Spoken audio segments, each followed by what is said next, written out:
গত ১৯ এপ্রিল অনুষ্ঠিত ২০২৪ থেকে ২৬ মেয়াদে বাংলাদেশ চলচ্চিত্র শিল্পী সমিতির নির্বাচনে নতুন সভাপতি নির্বাচিত হয়েছেন মিশা সওদাগর, আর সাধারণ সম্পাদক নির্বাচিত হয়েছেন মনোয়ার হোসেন ডিপজল। নির্বাচনে মিশা সওদাগর পেয়েছেন ২৬৫ ভোট, তার প্রতিদ্বন্দ্বী মাহমুদ কলি পেয়েছেন ১৭০ ভোট। অন্যদিকে ২২৫ ভোট পেয়ে সাধারণ সম্পাদক নির্বাচিত হয়েছেন মনোয়ার হোসেন ডিপজল, তার চেয়ে ১৬ ভোট কম পেয়ে পরাজিত হয়েছেন সাধারণ সম্পাদক প্রার্থী নাসরিন আক্তার নিপুণ। উৎসবমুখর পরিবেশে ১৯ এপ্রিল বিএফডিসিতে শিল্পী সমিতির কার্যালয়ে সকাল ৯:৩০ থেকে শুরু হয় ভোট, চলে বিকেল ৫:৩০ পর্যন্ত।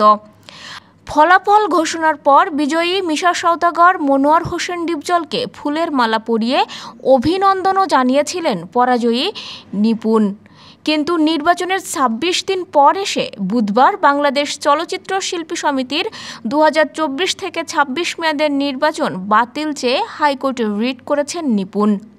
রিটে মিশা সওদাগর ও মনোয়ার হোসেন ডিপজলের নেতৃত্বাধীন কমিটির দায়িত্ব পালনে নিষেধাজ্ঞা চাওয়া হয়েছে।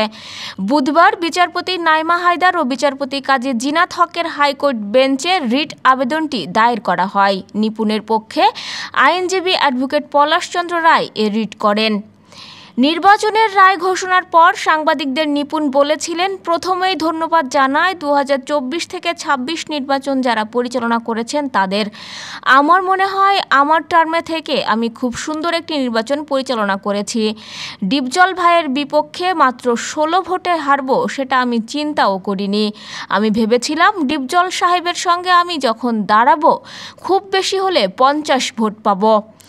এতদিন পর হঠাৎ কেন নতুন নির্বাচিত কমিটির দায়িত্ব পালনে নিষেধাজ্ঞা চেয়ে রিট করেছেন নিপুণ, এমন প্রশ্ন ঘুরপাক খাচ্ছে মিডিয়া পাড়ায়। রিটে নির্বাচনে অনিয়ম ও কারচুপির অভিযোগ তুলেছেন নিপুণ। ঘটনা তদন্তে কমিটি গঠনের নির্দেশনা চাওয়া হয়েছে রিটে, পাশাপাশি নতুন করে নির্বাচনের তফসিল ঘোষণার নির্দেশনাও চাওয়া হয়। তবে এ বিষয়ে নিপুণ কিংবা মিশা সওদাগর ও মনোয়ার হোসেন ডিপজলের নেতৃত্বাধীন কমিটি এখনও মুখ খোলেননি। প্রসঙ্গত, গতবারের চলচ্চিত্র শিল্পী সমিতির সাধারণ সম্পাদকের চেয়ারে বসা নিয়েও দ্বন্দ্বে জড়ান নিপুণ এবং চিত্রনায়ক জায়েদ খান।